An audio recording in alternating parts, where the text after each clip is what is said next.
So yun guys, yun na naman yung panibagong mga materialis ng Hyundai project dito sa may Santa Rosa, Laguna. Yang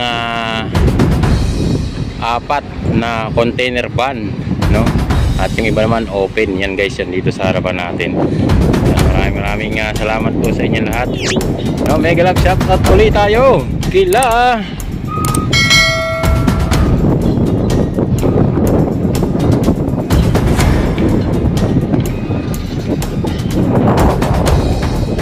maraming salamat po sa inyong lahat, no? Sa inyong patuloy na pagsubaybay sa aking YouTube channel. Thank you very much po sa inyong lahat. Yan, at sana po lagi nyong subaybayan ang aking YouTube channel, no? Regarding dito sa ating mga project dito sa Katagalugan ng Santa Rosa, Laguna, hanggang Calamba po yan, hanggang Alabang. Yan, maraming salamat po. Dyan po yan sa may Barangay Kupang. Ayan, thank you very much po sa inyong lahat. At patuloy nating subaybayan, no? Habang nandito tayo ng ating project, malapit tayo sa kanilang area. Maraming salamat po sa inyo. Ayan guys, yung panibagong hinihila po ng bako, yung yan, mga beam yan guys, galing dyan sa container pa na yan guys. Ayan, no?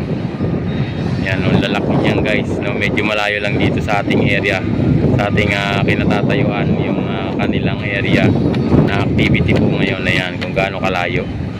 So yun, abutan natin guys kung ilang container van yan guys na nakalatag ngayon yan dyan hanggang dito. Tapos ang kanilang warehouse, ayan, merong gumagawa, nagkakabit sila ng parang canopy. Yung guys, yung nasa gitna na yan, oh. Yan, yung pinaka-canopy nila. Yan, yung kanilang activity ngayon dito. So, tensya na kayo, medyo maingay yung ating area ngayon at maraming activity. So, meron pa rito isang container van guys na naligaw. Ayan, so medyo masikip kasi doon sa kanilang area. Kaya pinarking muna dyan sa lugar na yan. Ayan. Yan yung kanilang activity ngayon, no? Maraming salamat po sa inyong lahat guys. So yan yung kanilang area na napakaluwang. Dito naman continuous yung pagbabakal, no? Yung kanilang pagbabakal guys, ayan, no? Sa SOG nila nakalatag na dyan. Ayan, yung kabababa lang ng bakal galing dyan sa truck. Tapos ang ginagawa pala ng ating mga kabayan ngayon, workers dito, pagka-unload ng mga materialis guys, ayan, bubuhati ng yung heavy duty na yan na pambuhat nila guys, yung parang tower crane, yung kulay green na yan guys. Ayan, no? Pagkatapos mawala ng laman yung container van, buhati naman, no? Tsaka ikakarga doon sa mga empty na truck kagaya niyan guys. So yan, no? Dito sa harap natin yung empty na yan. So nakapatong lang dyan yung container van. Tapos maling buhati ng isang malaki na yun na pambuhat nila guys. Yan, nakatago dyan sa dalawang brown na container van yung mukha nung ano na yan guys. So, dyan sa lugar na yan, ayan. Yan, meron ng pump belt. Yan, at bubuhatin yan maya guys. So yun, pasensya na kayo at wala tayong mic, no? At wala tayong pang block dun sa noisy, no? Medyo maingay ang hangin. Nandito kasi tayo sa rooftop, kaya kitang kita natin yung kanilang ginagawa dito, no? Kung saan sila natatanaw natin yung buong area nila na ginagalawan ngayon guys. So doon, ayun yung napansin ko guys, yung truck nila guys, doon sa may sulong na yun. Yung mga gawin na yun, medyo malayo lang kasi sa atin guys. Mga 200 meters mula dito or 300 meters guys. So, sobrang layo na. Yan, maliit na pagdating doon, para lang posporo. So hintayin natin yan na iangat guys. Dito naman patuloy yung pagtatambak ng dyan sa area na yan. Pilit yung ganda dyan sa area na yan. Kaya naman yung girder packs nila, patuloy yung fabrication. Guys, nandito na sa dulo yung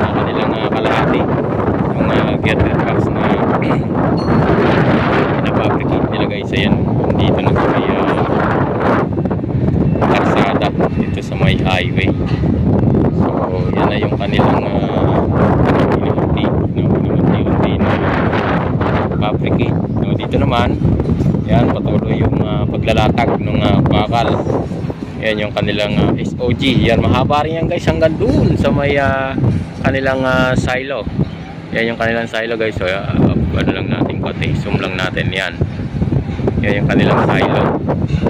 Ayan, warehouse, silo, tapos yung kanilang girder box. Tapos ito nakatayo na to dito na kulay dilaw. Yan naman yung kanilang double gantry crane. Ayan yung mabubuhat ng kanilang materialis.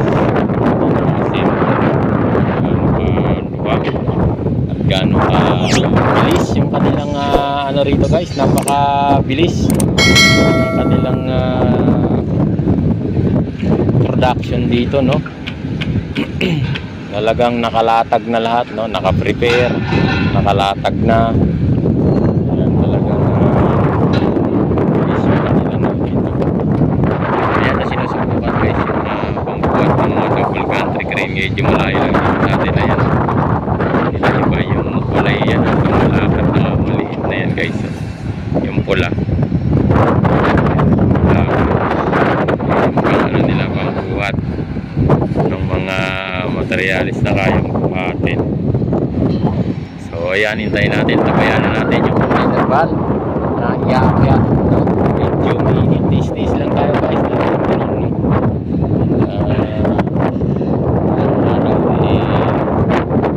tataas din ang tataas yung ating views. Kaya kayo nagpapasalamat dun sa mga dati kong subscriber, yung mga old subscriber natin, yun, nagbabalikan na sila guys. At saka dito sa mga bago nating subscriber, maraming salamat po sa inyo lahat, na walang sawa ninyong mga pagsubaybay, lalo na yung aking mga kapatid na nakasubaybay sa aking YouTube channel. Maraming salamat at mega love shoutout sa aking kapatid dyan sa New Zealand. Maraming salamat po. Ayan guys, inakyat na o inangat na yung container van na empty, no. So ipapatong yan doon sa truck na yun ng matras guys, yan, no. Yan yung truck ng matras. Ayan, no. Medyo malayo na kasi dito guys sa atin guys, no. Nakakumplihan yan dalawang ano na yan. So yan ipapatong yan, no. Maya yan, lalabas na yan dyan guys. Ayan, naka-prepare na, no. Ilalatag na lang yan dyan, ibababa. Yan, ina-atras nila dyan. Dito tayo kahit mainit, tiyaga-tiyaga, talagang ganun lang guys ang buhay, no. Kailangan magtiyaga, no, para meron kang income, no, na kahit paano may pumapasok sa ating YouTube channel. So, maraming salamat. At kahit pa piso, ano lang, pa $1 lang, okay na yun, masaya na ako nun guys, no. Pa $1 one a day, $1, okay na yun. At least may pumapasok tayo, no, na dollars, hindi tayo nasisiro. Kaya maraming salamat sa ating YT, kaya YouTube channel, maraming salamat, no. Thank you very much. So, masarap kasi mag-vlog, no, yung probinsya, yung pinagagawa na sa probinsya. Masarap mag-vlog guys. Mas marami kang views sa probinsya guys, eh. Mas marami nga nanonood. So pagka malaki-laki na yung ating sweldo sa YouTube, yan, babalik na tayo ng probinsya, no. Doon naman tayo kahit pa paano magkakaroon tayo ng konting charity vlog. Yun lang yung pangarap ko sa buhay guys, eh. Magkaroon tayo ng charity vlog. Pag tumaas-taas na yung ating sahod, lumaki-laki na yung ating subscriber, umpisa na natin mag charity vlog. Ngayon kasi hindi pa natin hindi pa tayo stable, no. Hindi pa ganun kalaki yung sweldo natin. So minsan wala tayong sweldo kasi nga bumababa yung ating watch hour. Kaya hintay-hintay lang, no. Tiyaga lang talaga, no, dito sa larangan ng YouTube talaga magtiyaga ka, no. Kailangan mo magtiyaga para umangat na yung channel. So yon, maraming salamat po sa inyo lahat. Bye bye.